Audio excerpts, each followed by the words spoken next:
Hi friends, ఇగో కూర అయితే complete అయింది ఫ్రెండ్స్. పొనగంటి కూర.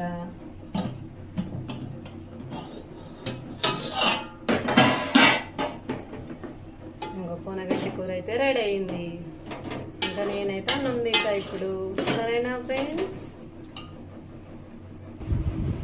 ఇగో వేడి వేడి అన్నం ఫ్రెండ్స్, అన్నం అయింది. ఇంకా పొనగంటి కూర అయితే రెడీ అయింది. ఇంకా నేనైతే అన్నం తింటున్నా ఇప్పుడు.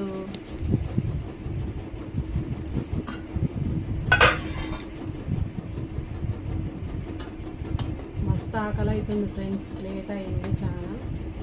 ఎంత అయిందంటే 12 అయింది.